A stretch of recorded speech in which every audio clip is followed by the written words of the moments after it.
नमस्कार आप सभी को। आज है 2 अगस्त 2021 और 2 अगस्त 2021 को प्रधानमंत्री मोदी ने भारत के लिए एक सबसे बड़ी योजना डिजिटल क्रांति के रूप में इसे देखा जा रहा है ई रुपीज़ लॉन्च कर दिया है। तो बहुत से लोगों को ये दिक्कत आ रही है कि इसको सबसे सरलता से कैसे समझें। तो मैं इसको थोड़े से अब आप इम्पॉर्टेंट फैक्ट समझ लीजिए। इसके बाद मैं आपको बिल्कुल सरल भाषा में ये बता दूंगा कि आखिर ई रुपीज़ है क्या। खैर, तो सेशन शुरू करते हैं। तो सबसे पहली बात, electronic voucher based digital payment system है ये पूरा। और ई रुपी एक बाउचर है, ठीक है। इसको आपको समझना है, एक बाउचर की तरह काम करेगा। केवल उसी कार्य जिस कार्य के लिए दिया गया है, केवल उसी तरह से ये यूज़ होगा। धीरे धीरे आप समझने की कोशिश कीजिए। अच्छा, इसमें कुछ चीज़ों की ज़रूरत नहीं होगी, जैसे इंटरनेट बैंकिंग अगर आपके पास नहीं है तो कोई भी बात नहीं, ई रुपी आपका काम करेगा। यूपीआई आपके पास नहीं है तो भी आपका जो ई रुपी है वो काम करेगा, ठीक है। इसके अलावा अगर आपका बैंक में बैलेंस भी नहीं है, बहुत बड़ी बात है, बैंक में बैलेंस भी नहीं है तो भी आपका ये ई रुपीज़ जो है वाउचर वो आपका काम करेगा। कैसे काम करेगा इसको ज़रा समझिए।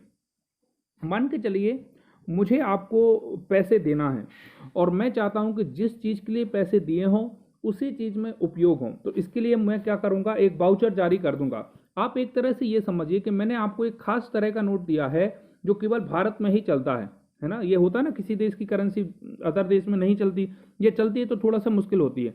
तो यहाँ पर क्या है, सरकार ने एक इस तरह का ई पेमेंट सिस्टम लाया है। जैसे मान के चलो मैंने अगर कोविड के लिए आपको पैसे दिए हैं, सरकार ने कोविड के लिए वाउचर आपको दिया है, तो वो केवल कोविड के लिए ही यूज़ होगा, अदर कहीं उस पैसों का आप उपयोग नहीं कर पाएंगे। तो ये बहुत अच्छी खबर है। अच्छा, इसका अगर एक और प्रश्न बनता है कि इसका मॉनिटरिंग कौन करेगा, इसकी देखरेख करेगा एनपीसीआई, मतलब भारतीय राष्ट्रीय भुगतान निगम जो है, इसकी पूरे अंतर्गत आएगा और ये पूरी देखरेख भी करेगा।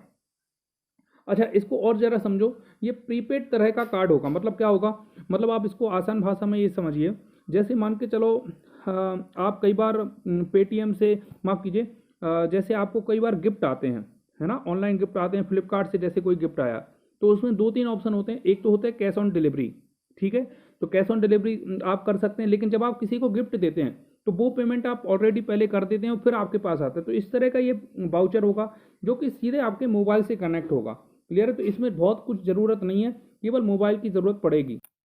अगर आपसे पूछा जाए कि ई रुपी से फ़ायदा क्या होगा, तो सबसे पहली बात, जो बीच का पैसा खप जाता था, आपने कई बार नेताओं को सुना है कि 1 रुपये केंद्र से चलता है और लास्ट में जो गरीब किसान होते हैं उनके आतक आतक तक वो 25 पैसा हो जाता है, तो सीधे ये किसान के खाते में जाएगा। दूसरी बात यह है कि भ्रष्टाचार इससे मिटेगा और सरकारी योजनाओं का सीधा लाभ जो लोग हैं उनको मिलेगा।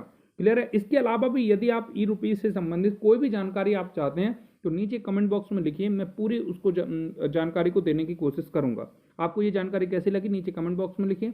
अगर ये अच्छा लगा है तो शेयर कीजिए और नए हैं तो चैनल सब्सक्राइब कीजिए। Thank you for watching.